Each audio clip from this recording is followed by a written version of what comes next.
बिस्मिल्लाहिर्रहमानिर्रहीम। अस्सलाम वालेकुम स्टूडेंट्स। बुलियन अलजेब्रा में हमारे पास एसोसिएटिव लॉ हम स्टडी कर रहे हैं। According to this law there is no change in results if grouping of expression is change.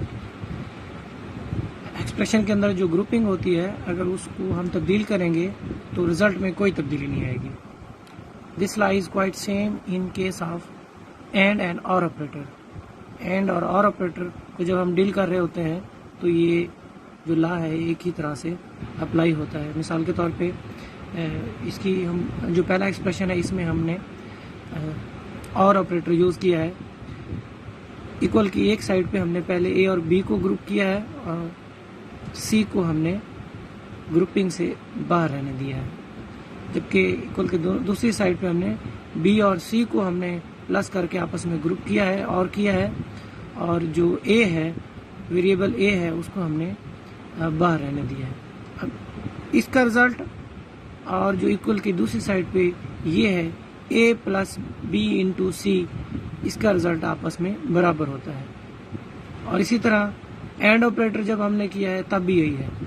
Equal की इस साइड पे हमने a और b को हमने आपस में ग्रुप करके c को बाहर रहने दिया है और इक्वल की दूसरी साइड पे हमने b और c को आपस में ग्रुप किया है एंड करके, और इसको ग्रुप करने के बाद हमने ए के साथ इसको एंड किया है।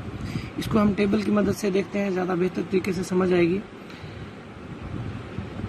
पहले एक्सप्रेशन जो ए है उसको हम देखते हैं, लेकिन आप एक बात गौर से देखें कि हमारे पास कम्यूटेटिव लॉ के मुकाबला में इस वक्त हमारे पास 3 वेरिएबल हैं, ए बी और सी। तो हमारे पास जब 3 वेरिएबल होते हैं स्टूडेंट्स तो हम 8 रोज बनाते हैं। आपको याद होगा कम्यूटेटिव लॉ में हमारे पास 2 वेरिएबल थे ए और बी, तो हमने 4 रोज बनाई थी यहाँ तक। अब क्योंकि 3 वेरिएबल हो गए हैं तो हम इसमें 8 रोज बनाएंगे। ये हमारे पास स्टूडेंट्स रूल है।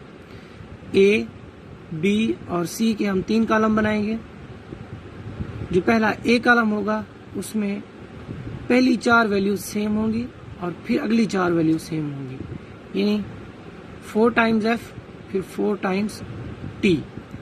जो दूसरा बी कॉलम है उसमें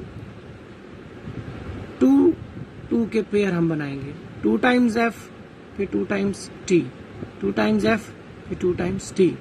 और जो थर्ड कॉलम है उसमें हम अल्टरनेटिवली काम करेंगे।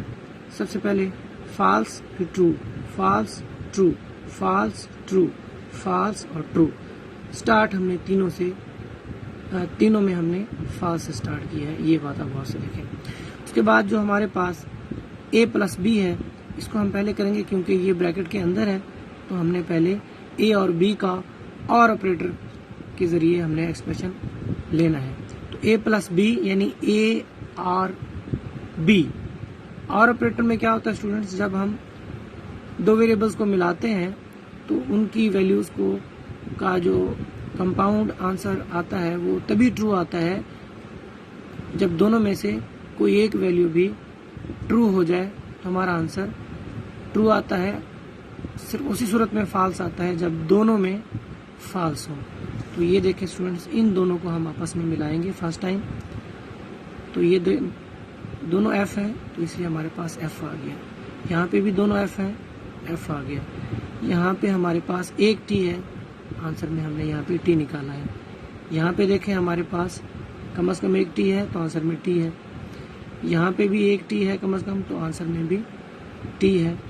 यहाँ पे भी कम से कम एक टी है तो आंसर टी आ गया। यहाँ पर दोनों टी हैं तो कन्फर्म है यहाँ पे आंसर टी आएगा, और यहाँ पे दोनों टी हैं तो अब भी हमारे पास टी आएगा।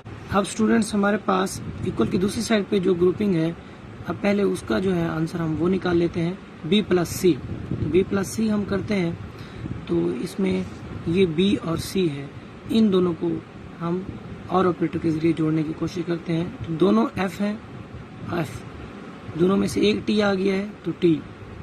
यहाँ पे भी दोनों में से एक टी आ गया है, टी। यहाँ पे भी, और ये दोनों टी हैं तब भी हमारे पास टी आ गया है। यहाँ पे देखें स्टूडेंट्स, देखने वाली बात है, दोनों में एफ आया है तो इसलिए यहाँ पे एफ है। बाकी जो अगले एक्सप्रेशंस हैं सब में टी है। क्यों? क्योंकि दोनों में से कम एक में टी या दोनों में टी है तो इसलिए ये टी आ गया। ये जो हमने a प्लस बी का आंसर हमने लिया था उसको c के साथ एंड करेंगे। ये हमारे पास a प्लस बी है स्टूडेंट, इसको c के साथ जब हम एंड करेंगे तो हमारे पास जो लेफ्ट साइड है उसका आंसर आ जाएगा। तो अब हम इन दोनों को आपस में और करेंगे, दोनों f हैं, आंसर हमारे पास f आ गया। यहाँ पे कम से कम एक ट्रू है तो इसलिए ये ट्रू आ गया। यहाँ पे देखें कम से कम एक ट्रू है तो हमारे पास आंसर ट्रू है। यहाँ पे दोनों ट्रू हैं, आंसर ट्रू है। यहाँ पे भी ट्रू आएगा, यहाँ पे दोनों है ट्रू आएगा, यहाँ पे भी ट्रू आएगा, यहाँ पे भी ट्रू आएगा। तो हमारे पास जो सिर्फ पहली रो है इसमें क्योंकि हमारे पास दोनों f हैं तो इसलिए f आएगा, अदरवाइज किसी में हमारे पास f नहीं आएगा, ट्रू आएगा। और लास्ट में स्टूडेंट हमने b प्लस सी भी निकाल लिया है, तो जो राइट साइड पे है b प्लस सी को, इसके आंसर को हम a के साथ और करेंगे।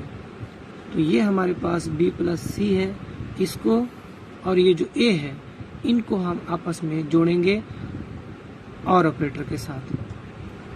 तो ये देखें हमारे पास f और f, तो हमारे पास पहली रो में इसका जो आंसर है ये f आ गया।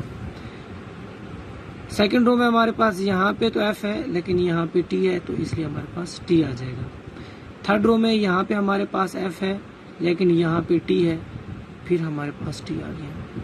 फोर्थ रो में यहाँ पे t है लेकिन यहाँ पे हमारे पास f है, यहाँ पे हमारे पास t है, तो हमारे पास आंसर t आ गया है।